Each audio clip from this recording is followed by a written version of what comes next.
As you guys would have seen from the last episode, we've had a fuel pump issue. I think one of these pumps is actually failing. So rather than replace the single pump or try and work out which one's which, all these pumps have actually done quite a lot of work. These are all the original DW350ILs that we put into the CRESTA when we built it with Marty and Moog. So these pumps have obviously done every single pass, 2 drag weeks, a drag challenge.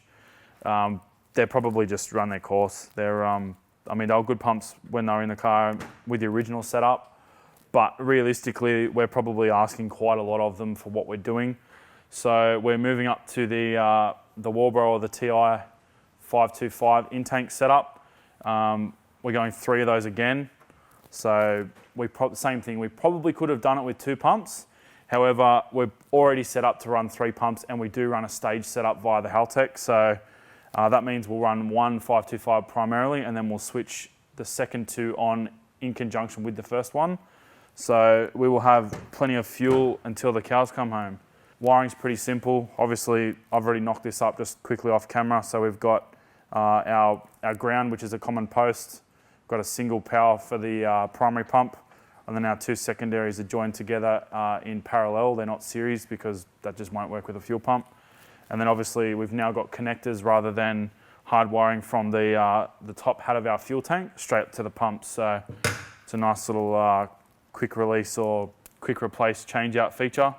The one complication we did have, however, with these TI or Walbro pumps is they have a plastic barb suitable for a push-on style hose factory.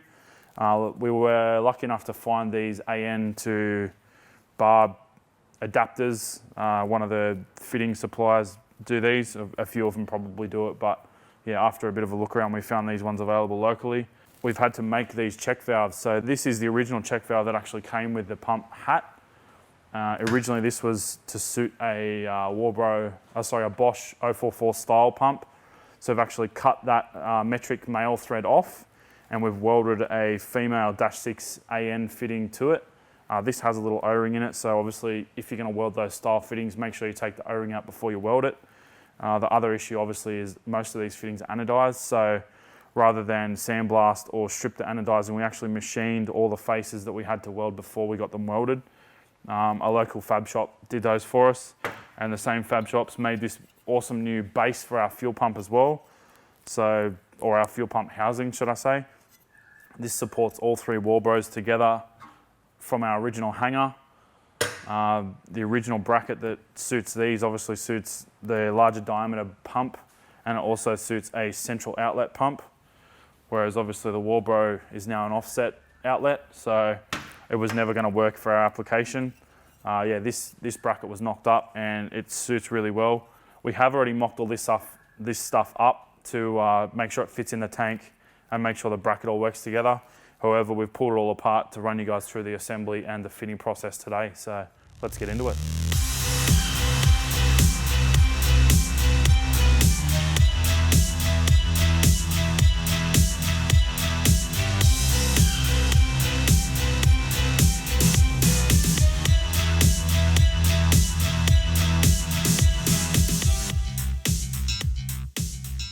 It is worth mentioning that we've actually modified this a few times for different setups along the way.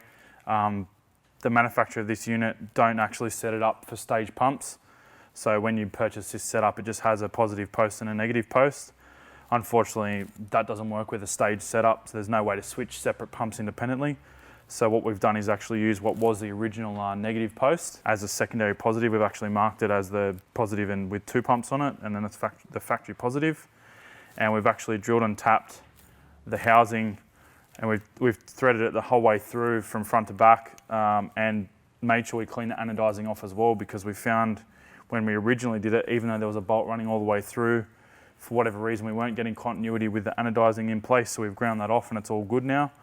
But yeah, the simplest way is to just add a 3rd post and then use the original negative as a secondary positive post. I'm sure people are in development of doing stage setups. Also, one thing to note with these 525s, they don't have an internal check valve. So if you do want to stage them, you do need to run a check valve on any pump that's not operating all the time. For simplicity's sake, we run a check valve on all 3 just so that they're all the same height and they're all uniform. And then also it means we can actually just plug these in anyway because it's only got one outlet. There's no primary or secondary outlet. So we've got a -10 a -10 feed and a -8 return for our fuel system. So yeah, it smashes fuel through all three of these fittings. Obviously, when the two secondary pumps come on, all three are being filled at the same time. When the primary's on, only the single. So you do need to make sure that there's no return flow back through the pumps. The one thing we do have to do with this particular terminal is knock the corner off it. This is the old one we used to run. Obviously the wiring ran that way previously and now I've run it that way. Just to clear the receiver in the tank. So obviously this is the overall diameter of the hole, or the overall internal diameter of the receiver in the tank. So anything hanging past that is going to interfere with fitting it. So all I've done is just basically go over to the linisher and we'll just linish that edge off and it's good to go.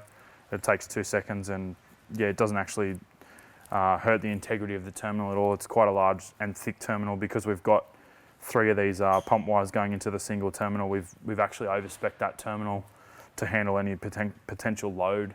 So we've yeah, rather than stack 3 single terminals for the ground, so we've just put the 3 wires into a single terminal to just keep it simple. Let's get grinding.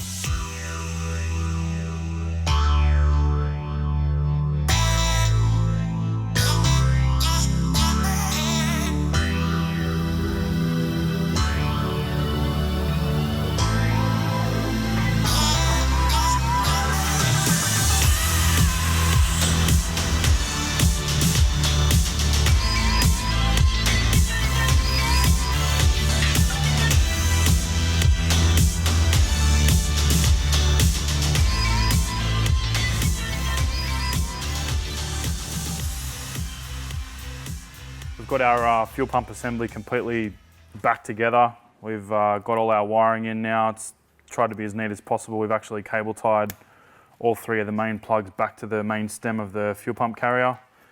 We've got no tangles, no twists. There's no tight wiring either, so there's no strain on any of the harness.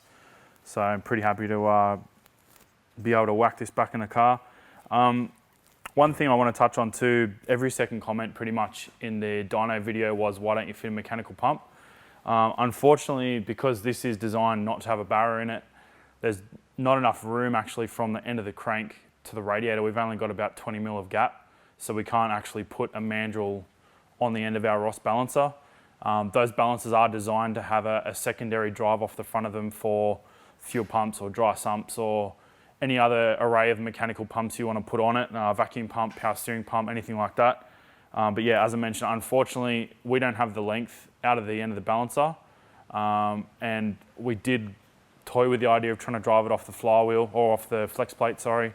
But unfortunately, the gearing difference would mean that the pump drive gear would have to be kind of 250 mil in diameter to keep the ratio correct.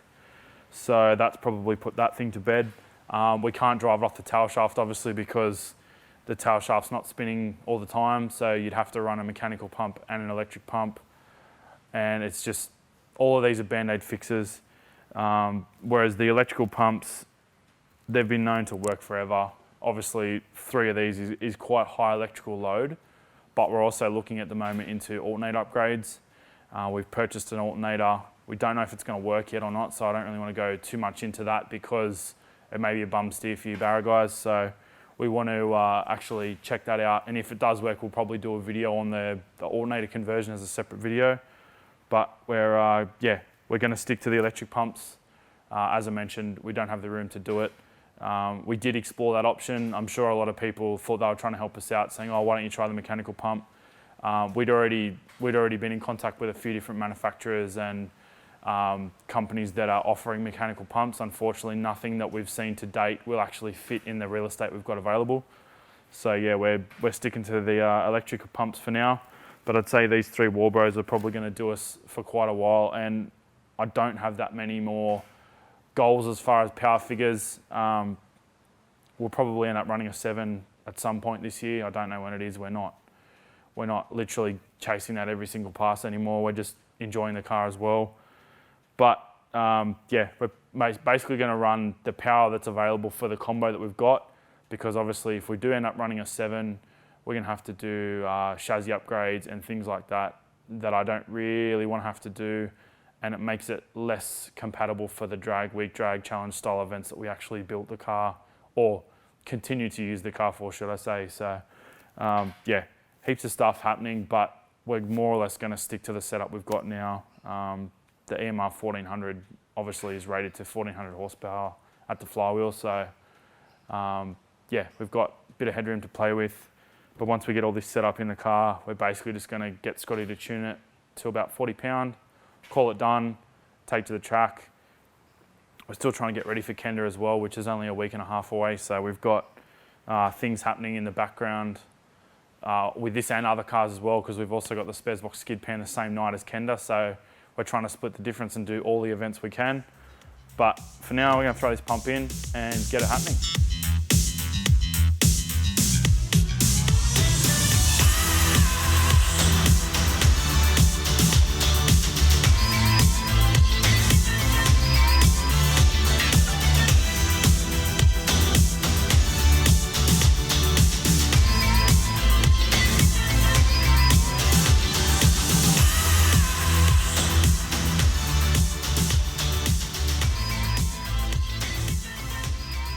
Well, that just about finishes up today's fuel pump install. Huge thanks to the guys at Raceworks for supplying the pumps for us. Those guys have recently come on board, and you'll probably see a lot more of their gear in upcoming episodes. Thanks also to you guys for watching us. Thanks to all our Patreons.